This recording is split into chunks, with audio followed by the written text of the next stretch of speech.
last time Sky took you to this venue, the Owen Glen National Aquatic Centre, was for the non-stop, action-packed zonal championships.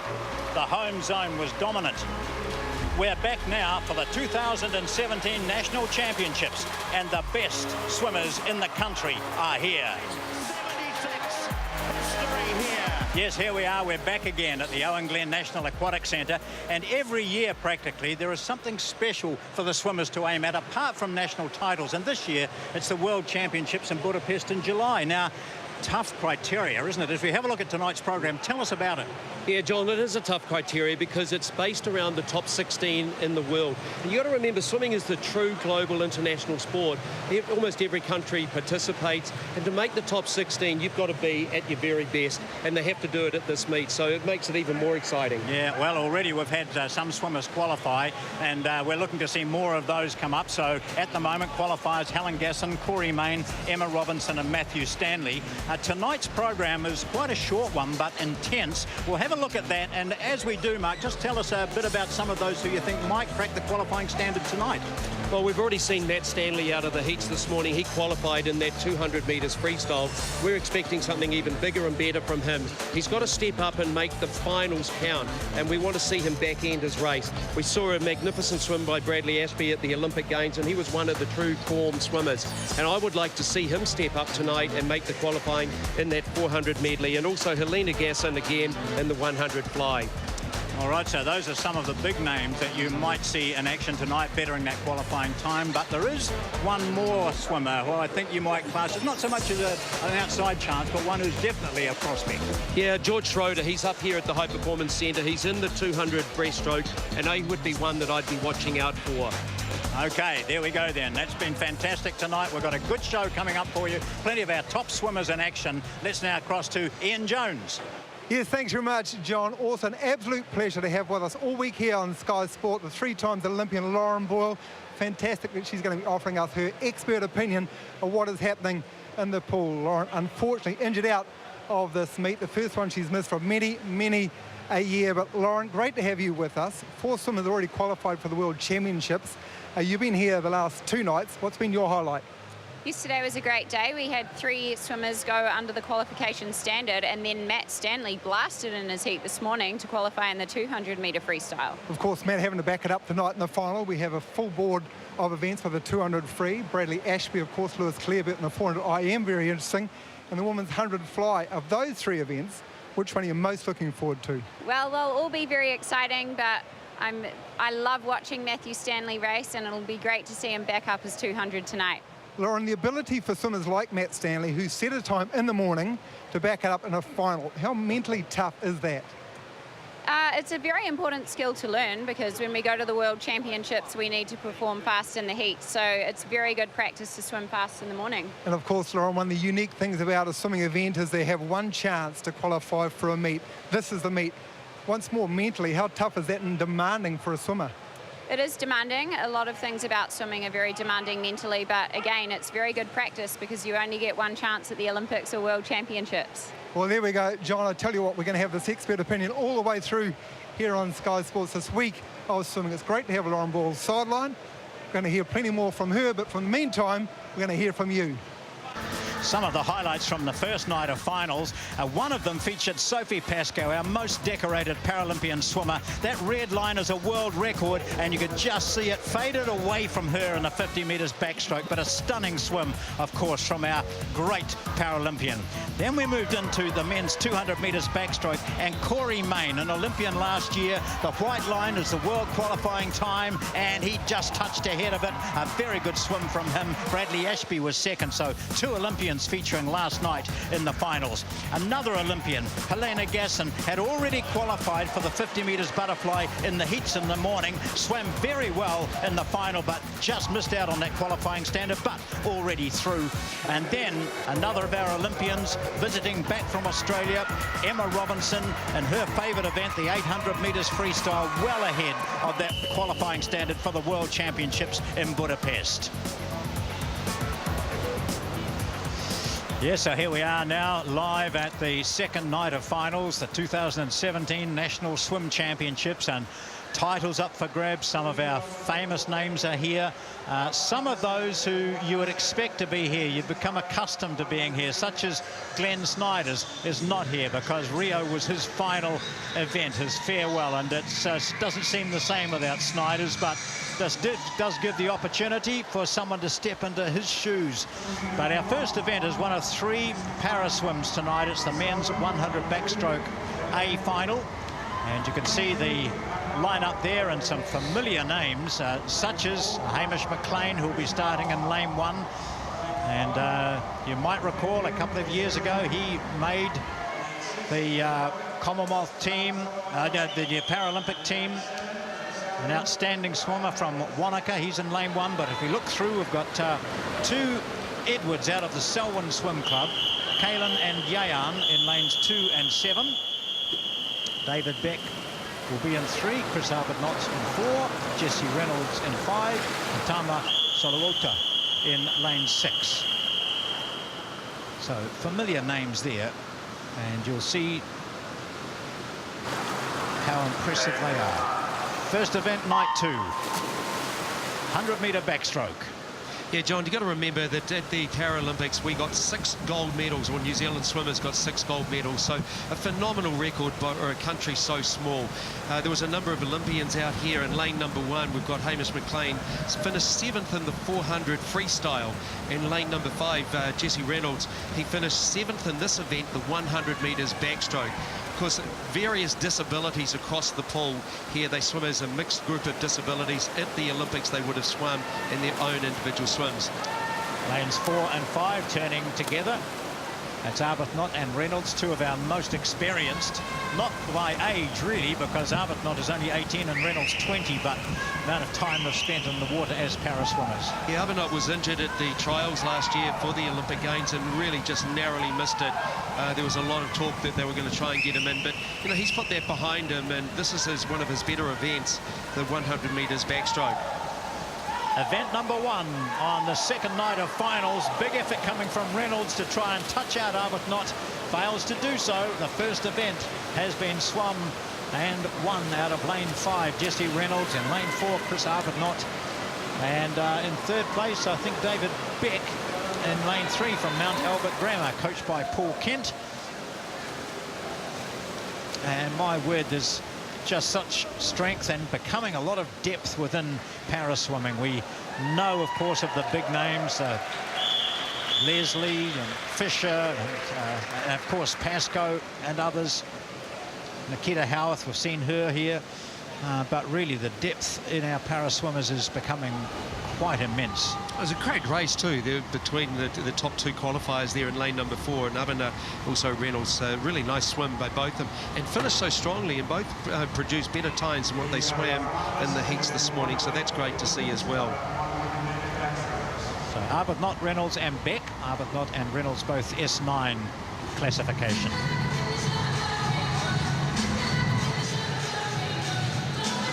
We're opening tonight's finals with 2 para swims. We've seen the first one, the men's 100 back, and now we have the women's 100 backstroke. Again, it's almost a full field. There's the names creeping up there, and as I mentioned, Nikita Howarth and Rebecca Dubber as well. Both national representatives and with enormous success behind them. Others such as Tupou Naiufi, Kate McKelvey is in lane 2, Melissa Donahue is in 1. And there we could see Nikita Howarth in 3, and Dubber will see her down here, the S7, just getting into the pool now, out of lane 6.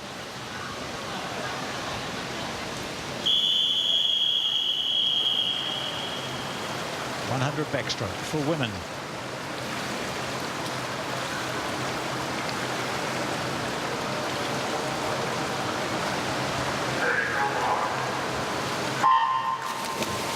As again, as we must mention, there are different classifications here. So you'll see some swimmers, such as in lane 4, that looks like Naiufi of Hawik Pakuranga. Went to Rio, was 7th in the 100 backstroke. So she's had that international competition. My word, that shows out sometimes, doesn't it, when they come back and enter the pool again for a new season. Absolutely, and she's a beautiful swimmer. I mean, just look how still her head is. Just got to go back to when they were starting there at the first start off the blocks. Some of these athletes can't even grip hold of the starting blocks as such, and you know that you've got to look at their various levels of disability. But that's a beautiful first 50 metres, a time of what is it, 36 seconds. So that's faster than what she swam this morning. Nikita Howes, she won the gold at the Rio Olympics in the 200 individual medley. She swims out of lane number 3. This is really good backstroke. Just look at the rhythm. It's for, you know, the fact that you've got a different levels of disabilities out there, but it just is such a beautiful stroker. So Sophie is well advanced in this race. It's a 100 metres backstroke for para swimmers, and Sophie is S9 classification. She touches nicely. On her left now, coming into shot, is Jane Fox of Orca, just 17 years of age, and she'll get to the wall in second place. And following her will be Howarth, S7, an Olympian and a champion Olympian. Gosh, she made a huge impact. Isn't it great to see a full field, though? I mean, that's something that we've noticed, the growth and the development of para-athletes as well. Coming down at the bottom there, we see her closest to the camera was Hannah van Wyk of Dannevirke. But this woman here, Tupac Nuefi, very, very smooth. Coached by Sheldon Kemp at Howard Pakuranga. And she is first to touch. Jane Fox second, Nikita Howarth, Rebecca Dubber, Kate McKelvey, Hannah van Wyk, and Melissa Donahue. Second event on night 2 of finals.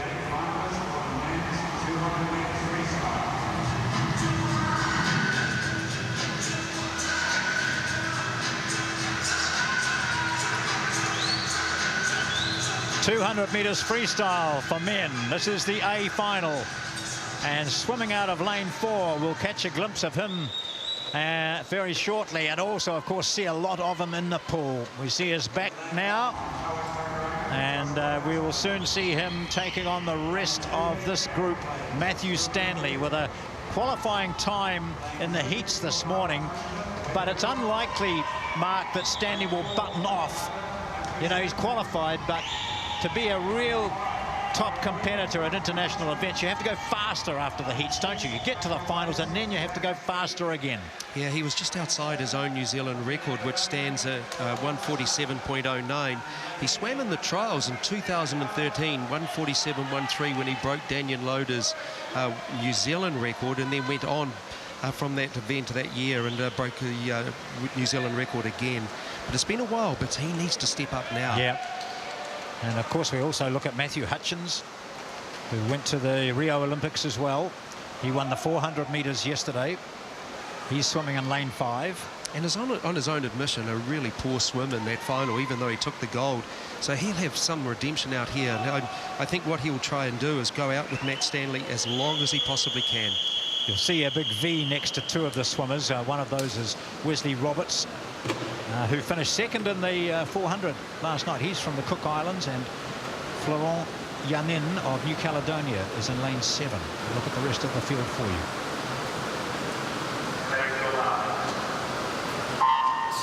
Right, qualifying standard, which has already been bettered by Matthew Stanley this morning, is 147.73. That New Zealand record, which he set, is 147.09, but he set it 3 years ago, and he's got to be up there and breaking that record or close to it tonight. You'd love to see that, just to show that Matthew Stanley is back and gunning for Worlds and later Commonwealth Games. Well, from the moment he broke that New Zealand record, which was held by Daniel Loader, he promised so much, but unfortunately he hasn't quite delivered. And this is possibly his time. I think that he looks in really good shape at these national championships. He seems to have settled into the format of what it is expected of him over in Australia. We want to see him go through the 100 metres in a 52.0, thereabouts over the 100 metres. I like the way that Matthew Hutchins is challenging him as well. 52 it is, 52.80 for Stanley. Hutchins right behind him, and Reed, that Zach Reed of Aquablades New Plymouth, A 17-year-old, he's in lane 6 and in 3rd place, but the rest are closing. There's not much between 3 and 8, but 1 and 2 are battling it out. Stanley in the yellow cap. Hutchins comes up to him. Well, Stanley training out of Australia, Hutchings training out of the United States. Hutchings looks very strong. He's come straight off the short course NCAA competition, more of a 1,500-metre swimmer, but he's threatening Matt Stanley. Matt Stanley needs to really turn it on here now. 120, just a little bit slower than what he was produced this morning. 25 metres to go. New Zealand record just beyond their grasp at the moment. Matthew Stanley and Matthew Hutchins. Stanley hasn't got this race won yet. Hutchins attacks. Stanley looking at him, breathing his way. They're going to the wall together. It may be Hutchins. Who gets there? One each. Stanley and Hutchins touching together. At 1:48.53. Yeah, dead heat. That's a very, very good swim from Matthew Hutchins. Just the way he rolled over the top of Stanley in that latter stages. Stanley sort of bit back as well, but it came together on the wall.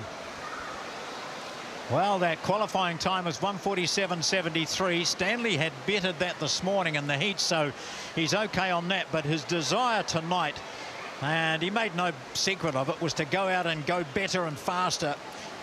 And it was tailor-made for him, with someone right at his shoulder all the way.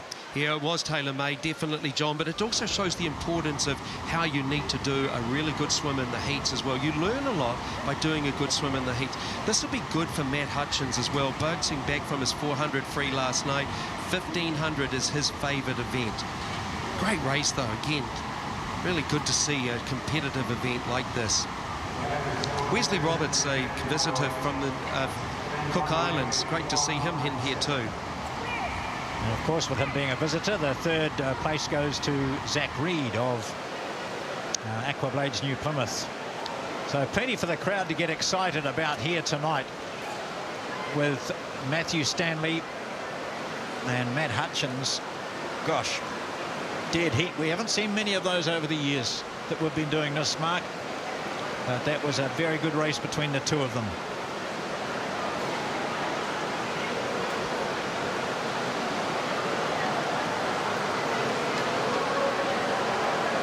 So a dead heat, and they're trying to regain that breath, and ready to speak to Ian Jones is Matt Stanley. Well, thanks very much, John. Well, Matt, one of the challenges of this sport, I guess, is backing up from your phenomenal swim in the morning to the finals. You're still going to the World Champs, but how do you feel in that race? I was just a little bit tight tonight. I couldn't really get up like I did this morning. It's happened to me a few times now, so it's something I need to work on. Tell us something about the challenges. When you went out there, you qualified. I guess that's ticking one box off, but to really develop in this sport, you need to go and back up again at night. What are you doing to work on that? Yeah, well, it's been one of my major focuses for the last year. And I've obviously still got a bit to work on, but yeah, it's always tough coming back here and just defending my title at night time and then qualifying in the morning. Now, we also know you're the 400-metre swimmer, but you seem to be enjoying the shorter distance. You're now concentrating on the 200 metres? Yeah, my main focus is definitely the 200 now, and even into the shorter stuff in the 100. Training at Bond University now, which is pretty much a sprint group. Well, thanks very much, Mel. I know you're sucking for the big ones for here. You put it all out there. Good luck at the World Champs. Thank you. Yes, well, he explains it well. You know, he was up for it. He felt as though he was, but not quite for the race. Gosh, we're just looking back only half a dozen years to 2011 when Stanley won the 200 final, and he's won it every year, bar Mitchell Donaldson's win in 2014. So he really has been our dominant middle distance swimmer, hasn't he? Yeah, definitely a dominating force in the middle distance events. As Ian Jones indicated, probably the 400 is where he featured first and foremost, but probably coming down a little bit now to the 200. So we do have B finals tonight as well. So the 9th fastest swimmer in the heats was Cortland Ellis of Neptune. That's him in lane 4, 17-year-old.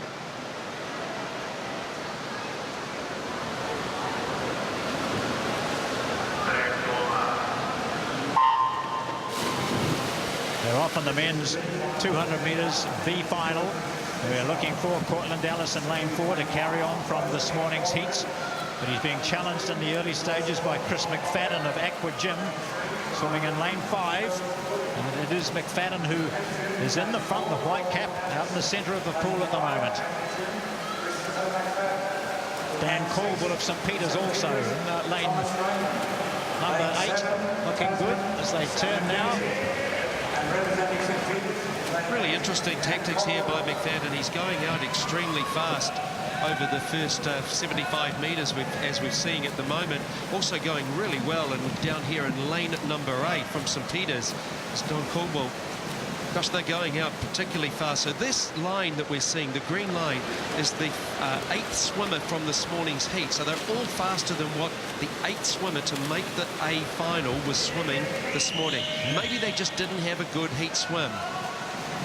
Well, we'll see what that line does, of course, but they're well advanced on it at the moment. And Dan Caldwell in lane 8 from St Peter's.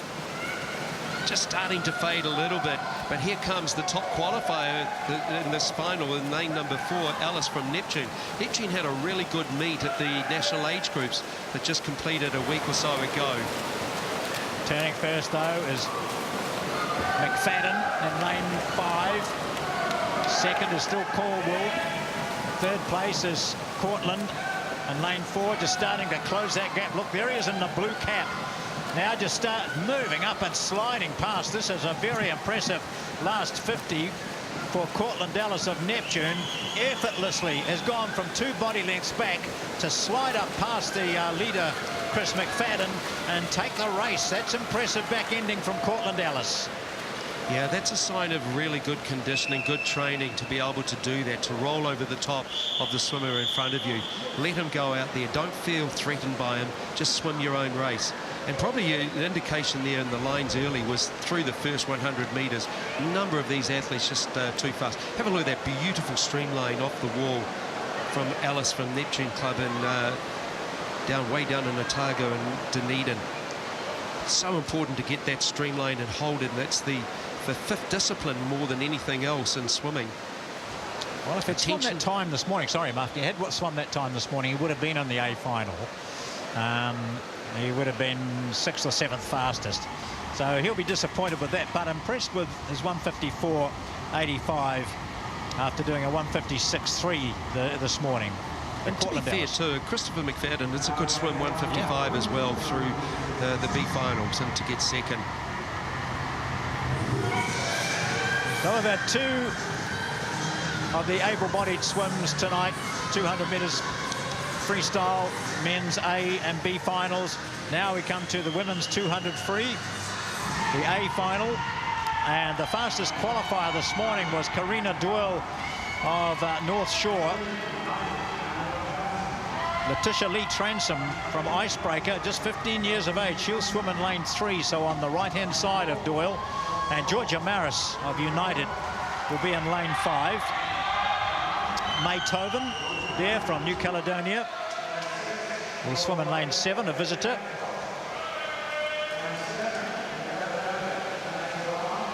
Up at the top is Maddie Faulkner of United, Annabelle Patterson from United as well. And we'll be interested to see how Annabelle Patterson goes, because she's a member of the high-performance squad.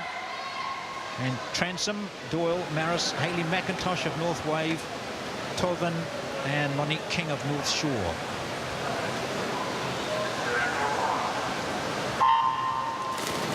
Women's 200 metres freestyle, the A final.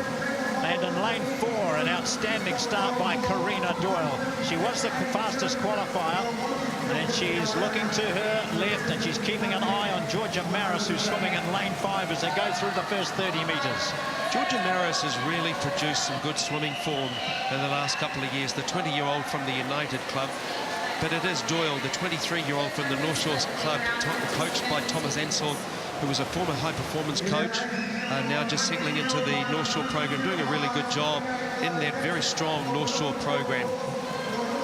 Also going well in lane number 3 from Icebreakers, this young 15-year-old. Gosh, I wonder if she's going out a little bit hard. Well, Ian Jones, you might hear him in the background. He's urging the crowd to get behind these swimmers. The New Zealand record is 156.8 from Lauren Boyle, who's also on the microphone here. She's out injured and not competing. but the qualifying standard is 1:58.68.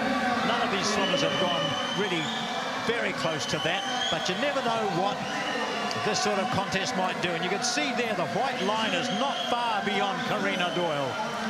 Yeah, just looking at what his split was at the 100 metres. She went at 2:01, 2 minutes and 1 second through the heats this morning. I think that she's pretty much on target for a similar time. We want to see about a 1:30.5 over the 150 as she turns there exactly at 1:30.5. So now it's up to her. It's just how much metal she's got, how much she's got in the tank to bring home that last 30-odd metres, and whether she can go under 2 minutes or 2 minutes 1, certainly, which is her personal best. If she did, she'd be in foreign territory. She's looking to her right. She's giving it all, as you can tell, but she's not going to make that qualifying standard. What we want to see now is a personal best, and she's under threat there from Georgia Maris, who finishes strongly, but Doyle wins it, 2:00.98. She's given it a shot. She turned with 100 to go, with 50 to go, and was on target, but it's that last 50 that was the killer for her. And a very impressive swim from Karina Doyle from Georgia Maris. A good race between the two. Well, Maris is actually the title holder from last year when she went 2:00.7, so just a little bit slower this time, but still a good race. But it is all one-way traffic, and Karina Doyle, she held it together very, very well throughout the whole race. The others threatened, but they just didn't come back at her enough.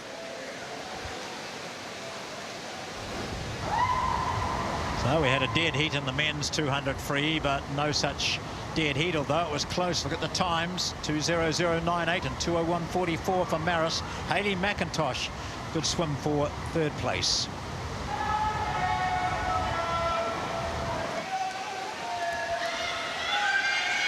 Remember, it's national titles up for grabs, and with the likes, well, there's some of our top swimmers not here. We see there the New Zealand record held by Lauren Boyle, so she's not swimming, so an opportunity for a new champion here.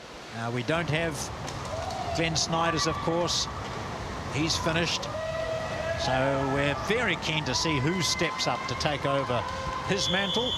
And of course, there are some very good performances at age groups a couple of weeks ago, so we want to see how some of those top youngsters perform here in the Open Championships. B final, 200 women. Out of lane 4 is Caitlin Deans of Neptune. Rebecca Chain is in 3. Up in lane 2 is Paige Flynn of St. Peter's, who gets a very good start. She's got the green cap way up to your right. You can see her now. Rebecca Chain, JC Crock from North Shore.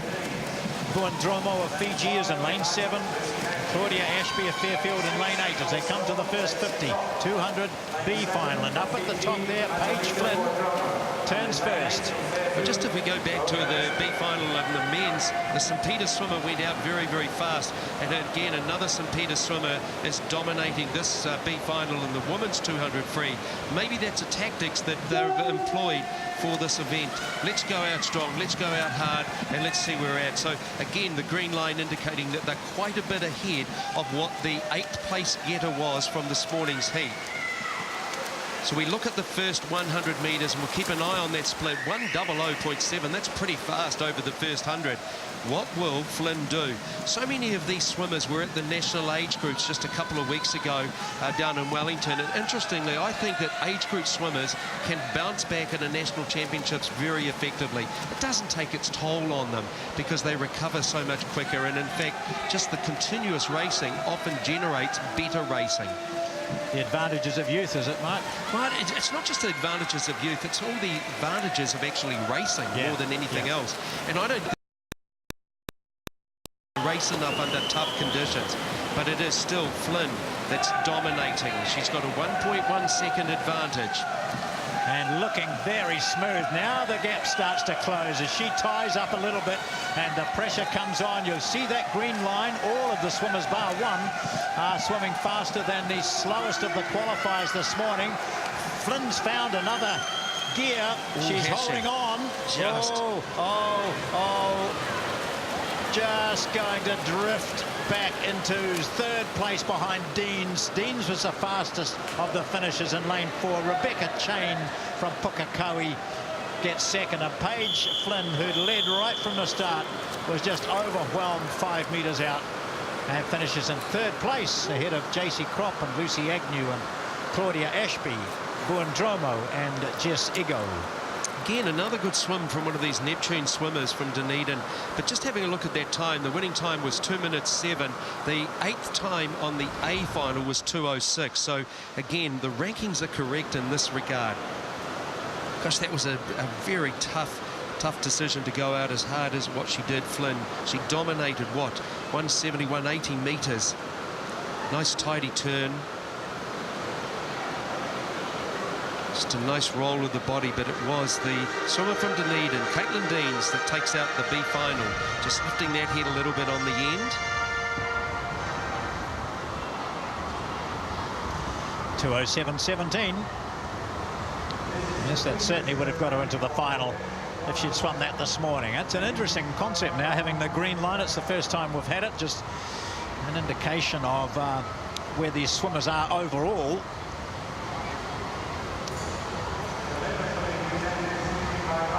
So, well, as we have a look at those results, one of the highlights today has been yesterday with the performance of some of our Olympians, particular Helena Gasson, who qualified for the 50 metres butterfly in the heats. Let's hear from her. Helena, you mentioned to me before the meet began that you were a little bit nervous about this competition. What do you do to relax beforehand? So I like to go home and spend a lot of time with my family. I do it almost every weekend. And I grew up on a farm, so that involves spending a lot of time with my horses as well, and riding them, and just relaxing, getting away from the pool environment and thinking about different things in swimming. Awesome. And yesterday you qualified for the 50 metres butterfly for the World Championship team. Congratulations. Tonight you're swimming the 100 metres butterfly. What's your favourite distance for the fly events? I don't really know what my favourite distance is. I never have thought of myself as a sprinter until recently. I guess the 100 is probably my favourite. Great, thank you.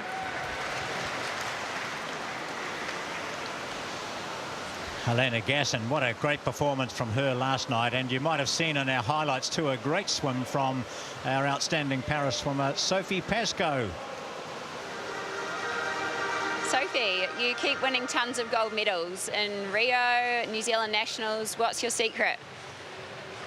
Look, I mean, it obviously comes down to the work hard and obviously having the support behind me, but it's definitely the mental challenge and the mental drive that I have that definitely makes me succeed. I obviously love the challenge of wanting to do personal best and obviously putting myself on that podium internationally and nationally. So, yeah, it definitely, to me, all comes down to being 100% mentally ready to go on the day.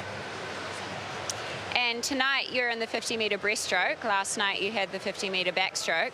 What's the reason behind focusing on 50s at this competition?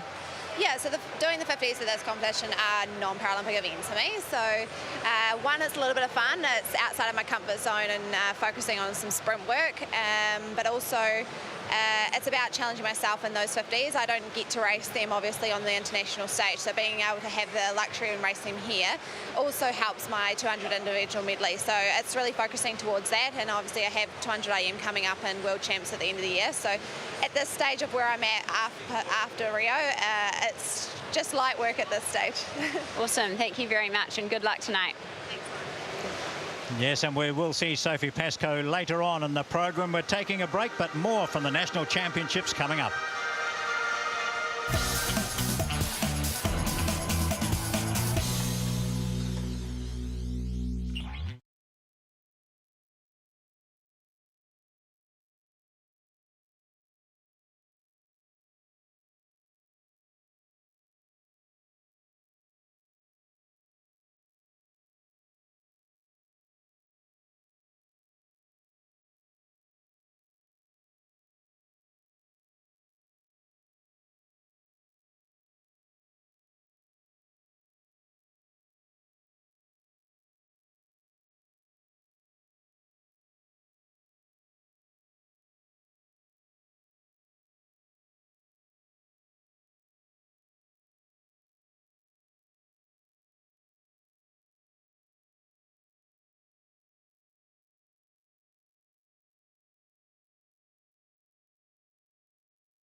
It's night 2 of the National Swimming Championships here at the Sir Owen Glenn National Aquatic Centre in Auckland.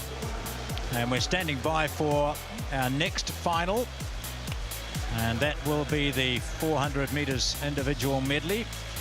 And we will have some of our Olympians, or one of our Olympians, swimming in that. But we do have another of our Olympians on standby to have a chat, because Corey Main's been in good form here. Corey, tonight you're racing the 100 backstroke. How does that differ from the 200 you won last night? It differs a lot in speed, I think. You have to, in the 200 you have to pace yourself a lot more, and the 100 is just, you just got to go for it, I think. Last night you qualified for the World Championships to be held in Budapest in late July. This is going to be your 5th national team for New Zealand, and you've just finished your college swimming career in Florida.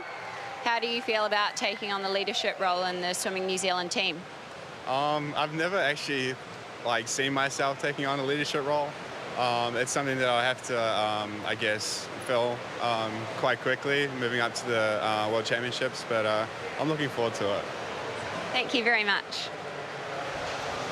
Yes, Corey Main, it was an outstanding swim from him on the first night of the championships when he qualified nicely. I mean, he's just such a talent, isn't he, Mark? And we've seen him improve over the years, and we're expecting plenty of him from him, I mean, at the World Championships and at Com Games, which we mustn't forget about next year. Yeah, look, you know, you've always got to capitalise on, the exposure that he's had over in the United States and the college program and the emphasis that they put on team swimming. And he talked about leadership role there. In fact, I know that you actually have to have leadership when you are a part of an NCAA competition. So it's, you know, I'm sure that he's going to use that experience, because that's what it's all about. It's all about swimming as a team over there, but he's also got to capitalise on his own international exposure that he's had before as well, and that was at the Olympics last year in Rio. Well, we've just had, we're into darkness, so this will be interesting for you. We're in complete darkness here at the pool. So Owen Glenn, can you just put the plug back in? Look at this, here we go. We are swimming at night time, strangely enough. That looks like a boxing ring in the middle there, doesn't it? And we're all set for a big pugilistic event, but no, it's swimming, and we cannot swim at night time without lights, or indoors without lights. So while they fix this, we'll take a wee break.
Oh, well, you wouldn't believe it, but we're actually at the swimming. The lights have gone out. You might see just up to the left there, Devlin Forsyth, his name in lights forevermore.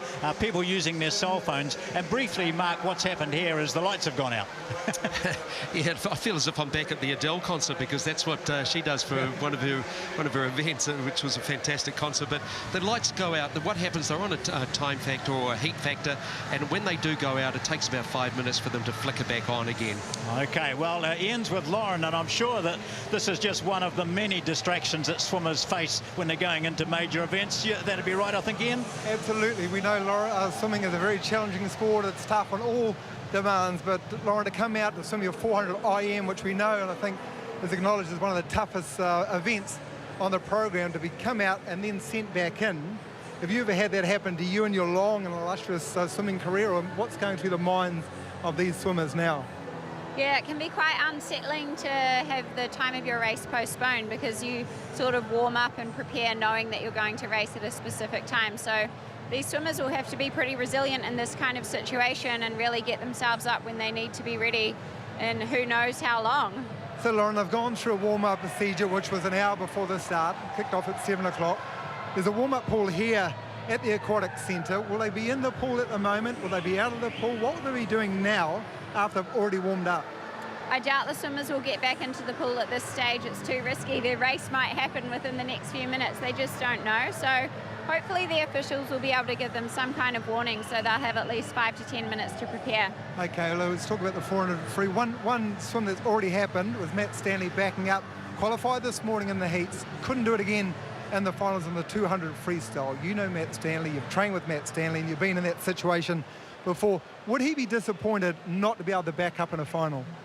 I think Matt could be slightly disappointed with his performance tonight, just because he knows that he's capable of doing that faster time that he actually showed us he could do this morning.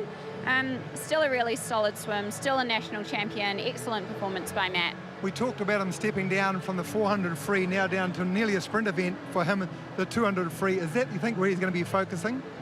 I think Matt definitely enjoys the 200 free a little more than the 400, and they always say you're better at what you enjoy, so. Okay, John, the lights are just starting to come back in. Or is it all the cell phones here at the Aquatic Centre? I'm not sure, but there's certainly some lights starting to happen poolside. Yes. Oh, no, we could have listened to you forever, Ian and Lauren. It doesn't look as though the lights are coming on. You can see a bit of entertainment up on the left on that big screen. Devlin Forsyth's name's been taken down, and there's rugby instead.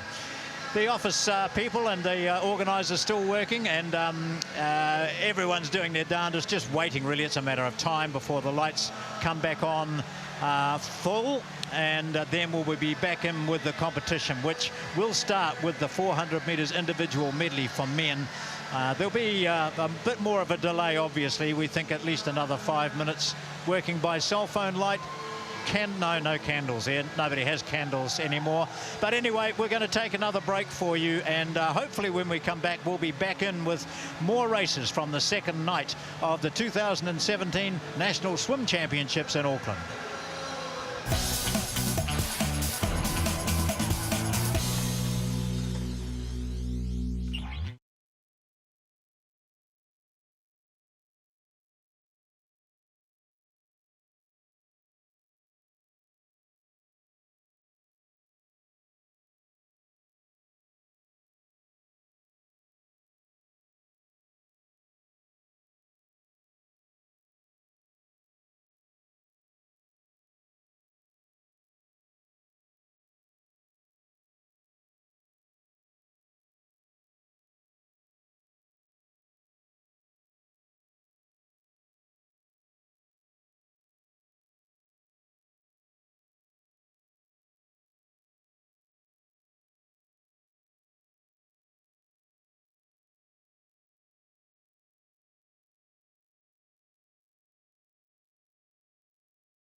Well, we've got some light. There's been a flicker of light, and it's continuing to get brighter here at the Owen Glen National Aquatic Centre. We're still a few minutes away from racing, however.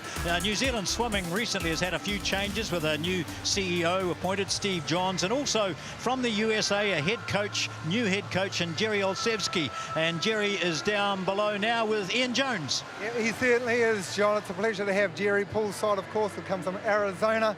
He's over here for the last 6 months, and I must say welcome, of course, New Zealand, and how you're adapting to our climate and our culture.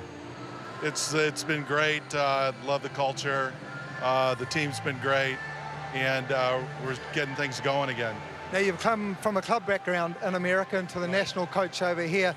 What change have you had to adapt, if any, to your coaching style? Well, there was not really. I was coaching at the club level at a high level in the United States. And really day-to-day is basically the same thing, just at a high performance level. So no doubt in your 6 months here, you've learnt that New Zealanders are very passionate about sport, whatever sport we play. So the culture, the work ethic of the swimmers that you have, how have you found them? I've found them great. They're very welcoming. They work very hard, and they're eager to learn and get better. So. Now, we're just about to watch coming up Bradley Ashby, one of your swimmers, of course, the 400 IM. What's the expectation? What should we be looking for Bradley in this race? He's really strong in all of his strokes, and this is going to be the first time he's swimming the 400 IM in quite a number of years. He usually swims the 200 IM. That's his specialty, but I've got him working a little harder, and this is kind of coming out of his comfort zone. Now, Jerry, swimming, and you've been around this sport for a long, long time, has its ups and downs, have its challenges for all athletes. The challenge we've just faced is the swimmers to be at the blocks, sent away for 10 minutes to come back. Now, what do they have to do? What do they have to adapt to change mentally to get ready for the race? Well, they've just got to reset because they all kind of have a clock going in their minds, when they're going to hit the water. Now they've got to reset that clock and reset their mindset and get ready. Would that change, Jerry, for warm-ups? We know how important warm-up is in any sport as well. The athletes have had a warm-up. Will they do anything different to warm up for this 15-minute delay? I don't think they will. We were just been waiting, so everybody's kind of in the same boat. Now, of course, part of the Sky commentary team this week too. It's a great pleasure to have Lauren Ball alongside us, 3 times Olympian. Right. You're starting to work with her on the pool here. You're starting to see some good signs from our golden girl. Right. The last week she's really come on, doing some really good training within the last week, so very encouraging. Well, Jerry, the swimmers are starting to get ready. I see the lights are back on deck. Thanks very much once more for your time here poolside. Hopefully we'll see you right throughout the week, and enjoy the swimming. All right, thank you. Thank you. Well, that's very interesting to hear from Jerry, who's been here. He's the new head coach, and as he mentioned, he's got Bradley Ashby and Andrew Trembath also swimming in the 400 metres individual medley, which will be our next race. I see Devlin Forsyth is back up on the screen again. So there's still a little bit of darkness here. Up there in the seating, it's still quite dark. but the lights are starting to come back on. So it just takes a wee bit of time for it to come up. I think about 50% of the lights are on now. So it looks okay, but it's still not absolutely ideal, either for the swimmers or for a television coverage. And as some of the swimmers have mentioned, it's just a matter of how much it affects them, and they need to get back into the groove. We talked about our new CEO, actually, and that's him there, Steve Johns, with his arms folded. And someone who's not new to the scene, with the famous Lang name associated with it, and one of our leading coaches is Graham Lang, and he presents a slightly different problem to Ian Jones, who was almost looking Lauren Boyle straight in the eye, but it's a bit different with Graham Lang, isn't it? I tell you what, we're the Bledisloe Cup right here in the World Cup. It's tall and short squat. In fact, that is what we're doing down here, but we are Lang name, of course, Graham Lang, Billy Lang, to everyone poolside. But before we talk about swimming, mate, and your involvement at the moment, we need to talk about your dad, Duncan Lang, of course, famous for what he's done down Dunedin for Daniel Loader, and his legacy that he's left in this sport. Now, what does that mean to you? Oh, I think it's a great honour that we've kept the Lang name going in swimming, and of course Matt Stanley coached Matt for a number of years before he's gone over to Australia to train. And, you know, Matt's kept going and he's swimming really well at the moment. Billy, swimming's a tough sport. You have to be mentally tough, you've got to be physically very fit. One more question on your man. He sounds like he's a real tough bugger. He really pushed the swimmers. Did that style work today as it did back then? I'm not sure. The kids are more not so friendly to that, being told what to do all the time now. They get away with a few more things than they did back then. Certainly my father was very, very tough on everybody that was swimming. So, yeah, I'm not sure if it would work today with the way the kids do different sports and take different challenges. Okay, let's talk about Matt Stanley. You've had association with Matt as a coach, of course, through the Matamata Swim Club as well. He qualified for the World Champs this morning in the heats, but he didn't back it up in the final. Now, without taking too much away from Matt, would he have been disappointed not to be able to deliver tonight? Yeah, I think so. You know, you're always trying to do a better time than you did in the morning heat.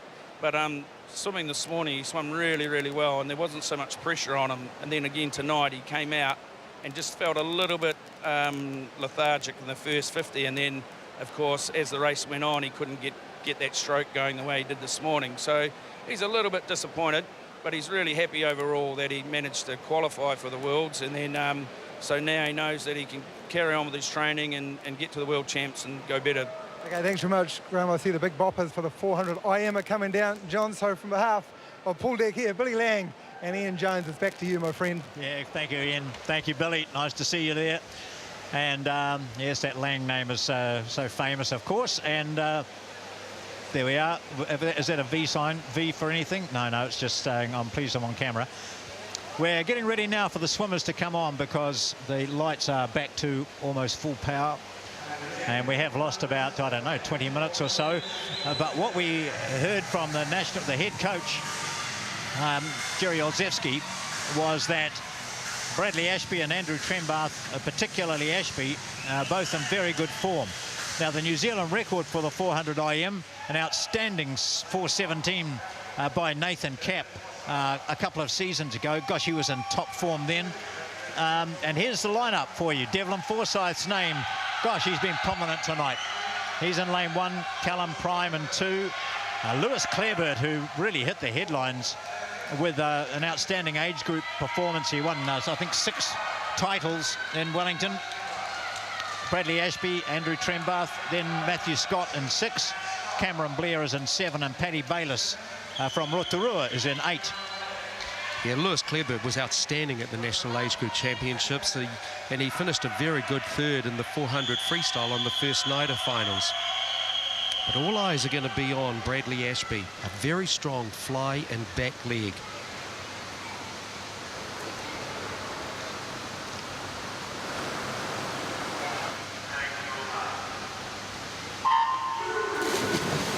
The reaction time of Ashby will be extraordinary, and you see there the red cap of him emerging last, and already a quarter of a body length ahead. Now, Clareburt, the 17-year-old, is on his right. Can't see him in shot at the moment, just the splash of his hands. On this side is Andrew Trembath of Neptune. They are the 3 fastest qualifiers, and this is superb by Ashby. Well, look, he is a beautiful butterfly. He's also represented New Zealand at the Olympic Games in his favourite event, the 200 individual medley, but also the 200 butterfly. So we know that he's going to be strong over the first 100 metres. He finished second in the 200 backstroke last night when Corey Main qualified. So the first 100 butterfly, it's important to use it, not to go out there and blow the whole field away and just swim with very much within yourself. I would like to see him go through in a 102, 101 over the first one. Oh boy, that's fast. 57.81. For both of them, for Clarebird as well. Remember, he's swam in the age group championship, so an outstanding butterfly leg for these two. The first 100, it's the 400 IM. Bradley Ashby, who were chatting to him earlier, he's talked about how much he's enjoying his involvement with the new head coach, and he feels he's benefiting from that, so that's a real positive for him. And John, it's not just his involvement with the national coach. I've spoken to all of the team on the high performance centre here, and they are all raving about Jerry and the work that he's giving them. They are certainly saying he's giving them a lot of hard work. But Bradley Ashby, he looks just really dominant. As I said, he's a very strong 100 butterfly, 100 backstroke. This is unknown territory because he hasn't swum the 400 individual medley for many years. And it really, just as a young age grouper, he did it. A young age grouper like the young man in lane number 3 who's currently in second position, Lewis Clarebird. Just a beautiful backstroker as well. We can't quite, well, there's the bigger picture. So he's certainly within the capabilities of going the qualifying time. He's right on it at the end of the backstroke leg. The breaststroke is so important now. This is the time that either makes you or breaks you in the 400 individual medley. But I'm actually not expecting Ashby to go under the qualifying time for the World Championship in this event, the 400. He has to go a 4:17.4. Now that's going to mean that he'll have to break the New Zealand record, but if he could go under 4:20, I think that would be a massive swim and a huge confidence boost for him going into his favourite 200 individual medley. But don't discount him because he looks strong. He does. He comes to the wall well. This is a lovely breaststroke from him. He's pulling away from Clarebird, who in turn is holding that second position quite comfortably from Andrew Trembath of Neptune. You can see that the national record, 4:17.72. The qualifying standard, 4:17.9. So he's going to be well away from that. But as Mark said, he wants to see him just show how comfortable he is at the moment, how far on he is with his training as he prepares to attack another World Championships. He turns now the freestyle off the wall very comfortably, powerful off the wall. Yeah, John, 3:17. Look, he only needs to come back in 1:00. He is capable of doing that to break the New Zealand record. Also a great swim in lane number 3. This is by Lewis Clarebird. But boy, Bradley Ashby, I might be eating my own words. I said he wouldn't go under the qualifying time. He looks as if he could do it. So just remember, he needs to turn in 30 seconds. So it has to be 3:47 or 3:48. He's still right there. And if he is strong and if he's done the work, he will back end this last 50 metres. 4:17.40 is the qualifying time. Here he comes, attacking both the national record and the world qualifying time. Great swim from Bradley Ashby. He's got to make this one of his best ever 50-metre freestyles. Just away from him. He's not going to quite get there at 4:18.68. So he was on target. He attacked it, and what a great swim from Clarebird. The national age group champion and record holder. He finishes in second place.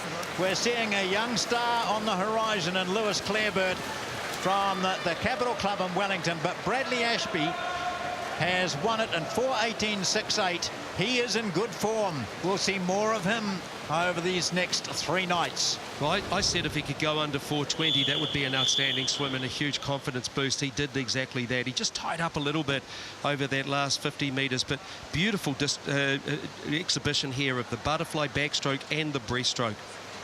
Just a nice drive forward onto this hands. Comes up beautifully. Look at the angle. It's always moving forward. You can just see they're sucking in the big breaths in the last part of this freestyle. Tries to hold his breath, drives into the wall, Nice finish on his side, but I was more impressed. I think that's a new Zealand age group record by Claire Bird as well. So that's a fantastic swim for him. That is stunning. I think that might be one of the highlights of the meet, is the continued improvement from Lewis Clarebird.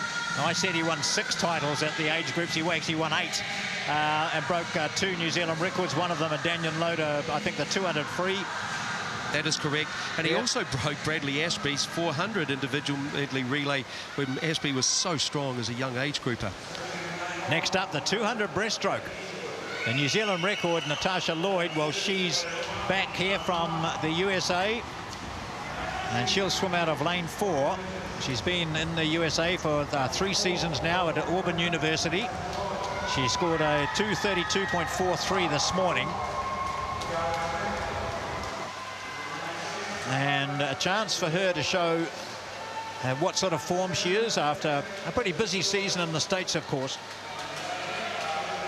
Yes, actually, she was the captain of her university team, the Auburn University, so that's a huge honour to captain your own university team over in the United States. She's in lane 4. They're ready to go. Women's 200 breaststroke.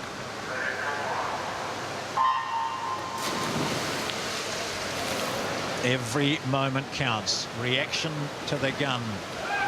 Off the blocks, holding form under the water. And Natasha Lloyd does that well. So too does Brona Ryan of Porirua City Aquatics. In fact, I think she is the national title holder. She had a very good season last year with 2 national titles. She's swimming in lane 2 and gets away very well. Also, Ellie Eastwood in lane 1 at the top of your screen. But down in the middle now, we see Natasha Lloyd from North Canterbury in lane 4. She'll come to the wall first. So 34.5 over the first 50 metres, which is a pretty good swim. Of course, this is early days. This is just about rhythm. Breaststroke, you can't rush, you can't force it. If you do, you actually lose your technique altogether. It's such a flow stroke, it's such a feel stroke. By feel, we're talking about what your hands, what your feet are doing under the water. So much of the power is out of the legs. So you can see there, Natasha Lloyd is just getting a massive glide out in the front. So much power out of her legs and a little bit out of her hip. You can see the hips coming up and down as she turns over the first 100. 1:13.5. Well, we remember Natasha Lloyd, how good she was as a youngster. So impressive, wasn't she? You know, sort of age group, and then 15, 16 to sort of 18 and 19 when she headed off to the US. But she did plateau a wee bit in the years, just the year before she headed away. Now, we're just wondering about whether there's an improvement there. She's constantly battling away at it and looking at very good form. This is a very good swim from her tonight. Yeah, I think that she's better over the 100 metres breaststroke than the 200. But, you know, at the same time, the NCAA competition and the fact that she's been the captain of the university, she's so highly rated over there with her involvement within the team. And that's, you know, as I said earlier, a massive honour to be the captain of her team. 3.2-second advantage. Out and out, the best swimmer in this field, Natasha Lloyd. New Zealand record holder and a 2:29. Oh, that's her New Zealand record too, 2:29. Looking very, very comfortable. Good swim from Kiara Smith of North Wave to finish second, but there is 2:31.74 for Natasha Lloyd. And a long way back to anyone else. Smith second, Borlase from Karori Pirates in third place, and it's 6.94 seconds back. So Lloyd wins it from Smith and Borlase, the women's 200 breaststroke. Okay, you can see there just the long glide that she puts out onto the front part of her stroke. Again, look at the hips, how they're coming up and down in each stroke. So you're getting a little bit of acceleration out of the hips as well. Because she's been in the university system in the States, her turns will be really good. They focus on it, and they, of course, they swim over there 25 yards, not 25 metres, which, so 25 yards even shorter than Lots 25. of turns. Absolutely. Well, you know, you can gain so much on your turns, can't you? Improvement, fractions of seconds here or there, and that can make the difference between records, finishing first or second. And there we are, 2:31.74 for Natasha Lloyd. Kiara Smith in second place and Julie Bourlace in third. That's the women's 200 breaststroke. I'd be confident, though, going forward into that 100. She'd be pretty happy with that swim. Remember, she's come from the short course or yards program, so that will transfer better into the 100 breaststroke than it will to the 200 breaststroke. Okay, here's a quiz question for you. Who has won the men's 200 metres breaststroke for the last 15 years? Glenn Snyders is not here, ladies and gentlemen. Remember that nice little wave he gave to you when you were watching the Olympics on Sky last year from Rio. And I think I mentioned something along the lines of, I wonder if that's his little farewell gesture. And as it turned out, it was. Glenn Snyders retired after that, settling into another life. Away from the pool. Happily married now, too. Yeah. And the man who is set to assume his mantle of breaststroke champion is George Schroeder here in lane 4. Swims from Hokitika. That's where he is. That's his club. But of course, swimming out of under the new head coach as well.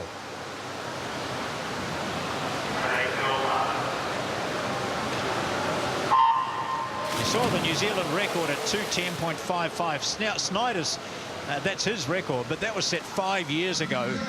And Schroeder at 21 years of age has consistently attacked his times. He's been one of those constant improvers.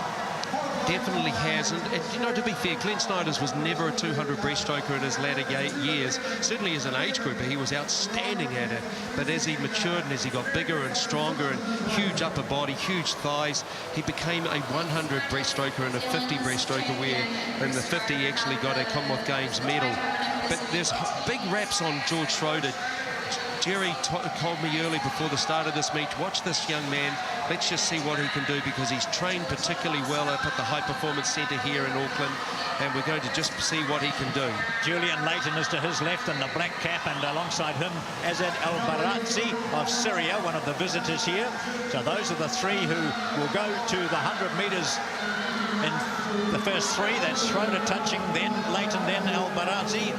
And in fourth place, that looked like Jacob Garrett of North Shore in lane 6. John, 103.5 is a very good 100-metre breaststroke split.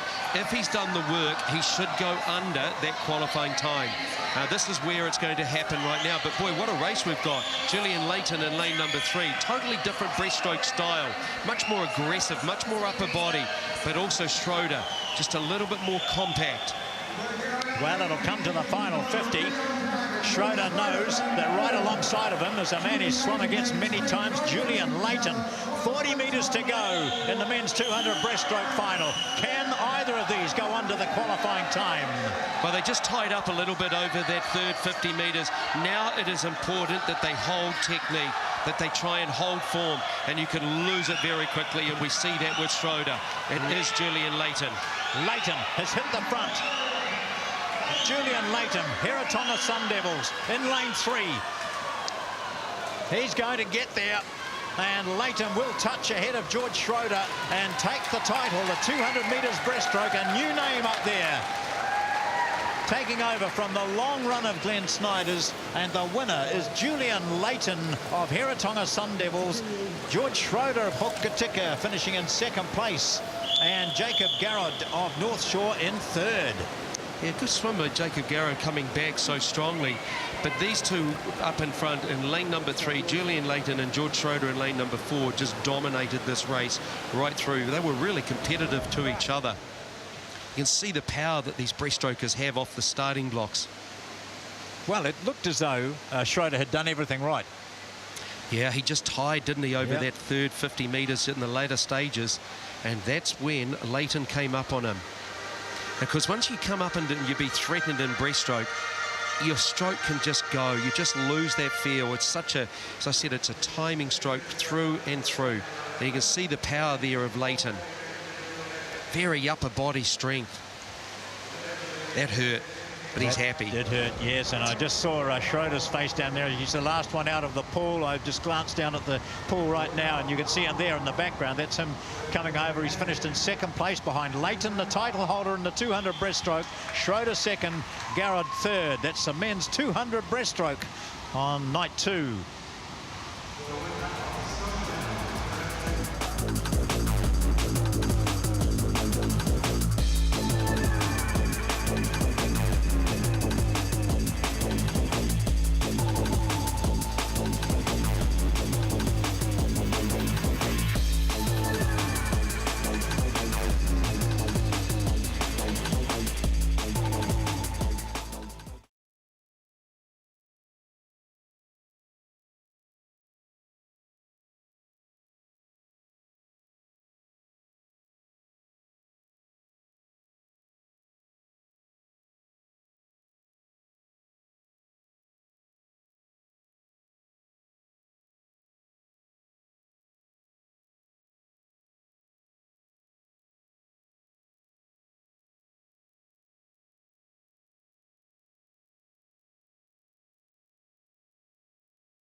Well, we're looking for more qualifiers for the World Championships tonight here at the 2017 New Zealand Open Swim Championships. This is night 2 of finals, and it was a very good night last night, night 1, where and yesterday we had 3 swimmers better the times. We've had 1 already this morning, but the finals haven't produced any. Will we get something tonight yet? Still some swims to go, including, well, we're going to see Sophie Pascoe shortly, and we've had some of the medal ceremonies, and we saw this fantastic dead heat between the 2 Matthews in the men's 200 freestyle. That was a stunning swim by them, and we see there Dave Gerard up here presenting some of the trophies. One of our most outstanding swimmers, a Commonwealth Games gold medalist in 1966, and also a chef de mission for Olympic teams, and you know, huge medical involvement both at the Otago Medicine School and also for sport around the country. And we saw there the last one was Natasha Lloyd getting her gold medal for winning the 200 metres breaststroke for women. We've had all sorts of excitement here, including a power cut, lights out, but the crowd has stayed around. They were happy to use their phones to light up the area, and we enjoyed that as well. But now we're getting set for a next event. It's not a race so much as a one-person performance, and the one person will be Sophie Pascoe, and we can see her just down to the left there disrobing. 31.62 is the New Zealand record, and she's held that for 3 seasons now. It's a 50-metre breaststroke. Now, New Zealand records, I mean, she holds everything that she's ever swum, but she also holds several world records, doesn't she? Yeah, just outstanding, isn't she? Just everything she does. She's so professional the way she does. But as she indicated earlier, she's swimming these 50-metre events for enjoyment. They're not part of the World Championship program, so she can't use this as a qualifying swim, but it's about enjoyment and just a variation. Of course, heading towards the World Championships in September, I think it is. Yes, in Mexico. That's where she's heading as New Zealand's one representative. A lot of the other top para swimmers are heading off to the German Open, the German event, and several of the other big names will be there for that. Here's Pascoe. So you can see there in Pascoe, she's just really trying to push it with her arms. Obviously, the disability she has is in her legs, so her arms become more important, and all power is in this event out of her arms. Totally different style to what you'd see from an able-bodied athlete in the breaststroke. And she touches in 3:55.87. Now, the world record is 3:44.4. I mean, she wasn't here to swim that, but I mean, it just shows how it's a race by herself, how classy she is. Yeah, we can take 3 minutes off that, but 34, yeah, you're right. Yeah, only one left of the pool, yes. That's the second mistake I've made in my life. But still, that's a good swim from Sophie. And, you know, as she said in her interview earlier, she was just in here to be having a bit of fun and in preparation for those World Championships. And as we've said, the World Championships are in Mexico City, so it's at altitude, and so much of her training is going to have to be at altitude to prepare for Mexico City. Always fabulous to see Sophie Pascoe and this enormously talented squad of para swimmers that New Zealand has. Worldwide, they've gained such an enormous reputation. They set some pretty big standards. A lot of the other swimmers who featured in Rio are finishing exams and have other commitments at the moment, but most of those will be heading off to Germany. We're turning now to the able-bodied swimmers at these New Zealand Open Championships. The women's 100 metres butterfly. Elena Gasson there. We've heard from her tonight. She swims out of lane 4. She has already qualified for the World Championships. And she did that in the 50-metre butterfly heats yesterday.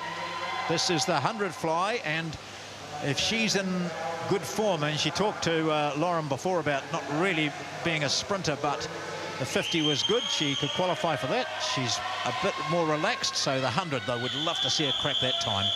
Yeah, most definitely. This is the event that she qualified in to go to the Rio Olympics as well, the 100 fly. But it's a tough time. You know, we've said all along, they had to be in the top 16 in the world to go to these world champs. Start so important. Swimming out of lane 3, Georgia Maris of United. Gasson is in 4. Yonsu Lee of North Shore is in 5, so just to the left of Gasson. And Gasson not able to make too much of an impression over the first 25, and it is Yonsu Lee who's hanging in there with her. Well, Yonsu Lee is a really talented age group athlete. She's only 18 years of age, a very good 200 butterflyer, but turning first in 27.61. Now, that's just a fraction faster than what she swam in this morning's heat. So she needs to come home strong now. The New Zealand record, 58.51. She has to beat that to go to the World Championships. She's attacking that line, which is a New Zealand record and also the World Championship. They're about the same time. No, she's drifting off it. Sometimes that line just seems to get an extra gear, and Gasson reaching for it, reaching for that, gets the title. Time of 59.43.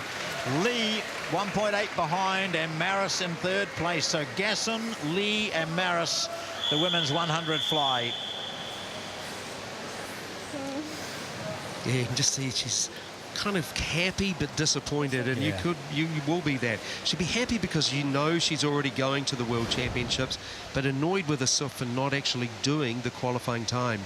And there's almost, in some cases, an instant reflection of what went wrong there. I felt sure I was going to get that time. When I hit the water, I felt good. And And it's as we know, a split second, isn't it? We're talking. Well, that's self-analysis afterwards, isn't it? You know, you go back, you look at your stroke rate, you get your splits with your coach, and you just go through just different factions of this race: the start time, the turn time, the clean swimming. But here is the results. 59.43 Gasson, Yonsu Lee 101.24, 0.2 ahead of Georgia Maris. There's the first three in the final of the women's 100 butterfly.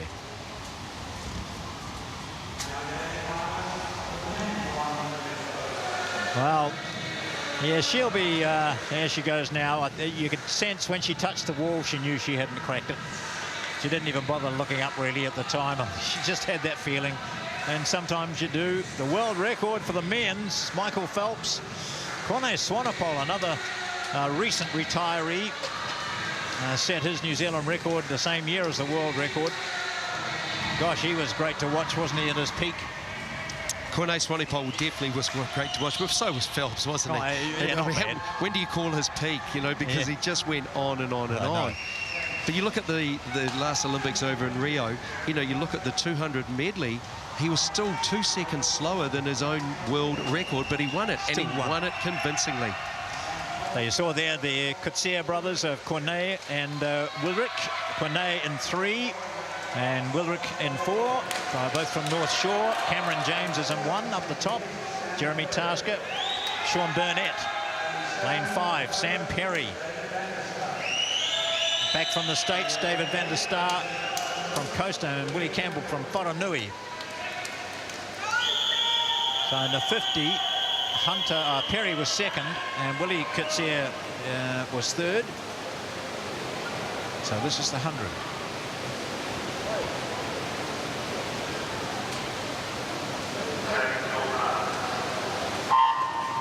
Qualifying time is 52.29, which is over half a second slower than the New Zealand record. These guys are really going to have to pull something special out if they're going to get close to that. So watch the Coetzee brothers in lanes 3 and 4. Also Sam Perry in lane 6. He's looking strong at the moment. Well, not to put a damper on it, John, none of these are going to do the qualifying time to the World Championships, but what is important is the race, and in particular in lane number 6, Sam Perry really going for it. He's representing one of the universities in the United States out of the St. Peter's Club in Hamilton now, or Cambridge, I should say. So with 25 metres to go, it's Perry. He touched first. Now look to his inside, and you see Wilrich Coetzee closing up. Perry looks to be tying up. Willie Coetzee in lane 4. It's going to be close. Perry might just hold this, and Perry does. Ahead of Coetzee, that's Willie Coetzee and Sean Burnett in between them in third place, a 53.97 for Sam Perry. Look, I thought Perry put that race together extremely well from the start to the finish. He went for it, obviously. He was turned first over the 50 metres, and he held it at the very end. The others were coming at him, but he held it together. Just shows you how good Corne Swanepoel was, though. So we haven't had anyone consistently winning the titles, have we? There at the national championships. Not since Corne was in there. That's right. Daniel Bell has won it. Gareth Keane, Bradley Ashby, Chris Dawson last year, the 2016. Well, Daniel Bell wasn't a bad 100 butterfly, a very good stunning 100 backstroke, and now doing a good coaching job out of Hawke's Bay. But Samuel Perry takes out the gold medal, 53.97. The younger Coetzee brother, 54.22. Not a bad swim by Sean Burnett as well from the North Shore Club.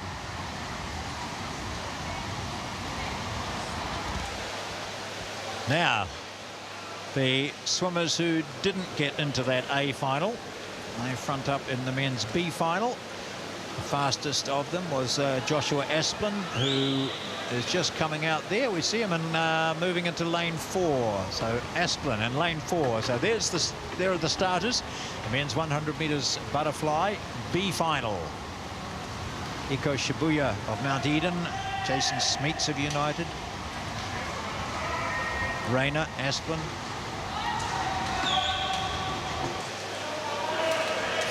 Matthew Phillips in lane 5. McCormick Goethe of Coast is in 6. Zachary Clark of Whanganui in 7. And Yusuf Buarish of Saudi Arabia. 16-year-old down here in lane 8.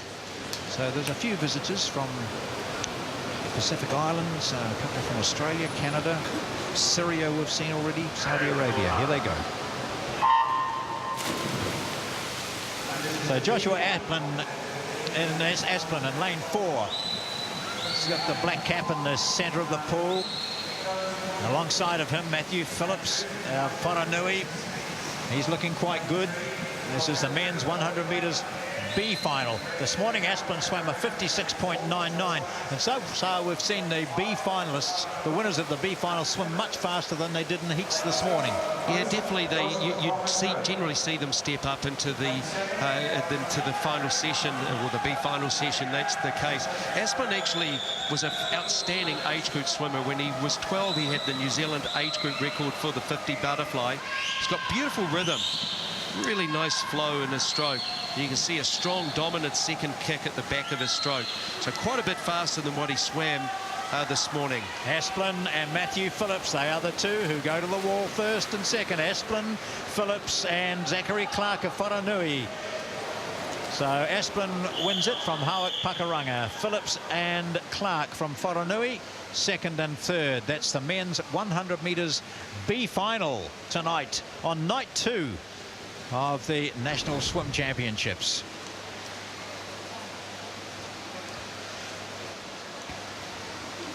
So just going through this is the beautiful technique of Asplin.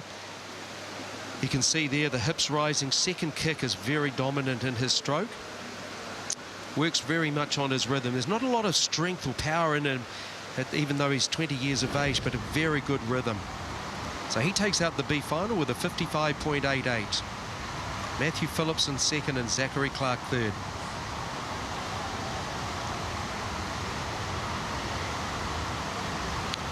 Well, it's been an interesting night tonight. We've seen some very good races. We haven't seen the times we were hoping for, but we've been plunged into darkness when the lights went out for a while. We've heard from some of our top swimmers. We've heard from our new head coach, and we've seen some of the younger swimmers make a little bit of an impact here. We've also, of course, seen our outstanding para swimmers, including Sophie Pascoe here tonight. And today we added this morning one name to the qualifiers, but that was in the heats this morning. So our championship team at the moment for the Worlds, which will be held in Budapest, Hungary in July. Helena Gasson in the 50 meters butterfly, just missing out, well, not just, but she's missing out on the 100 tonight. Corey Main in the 200 backstroke.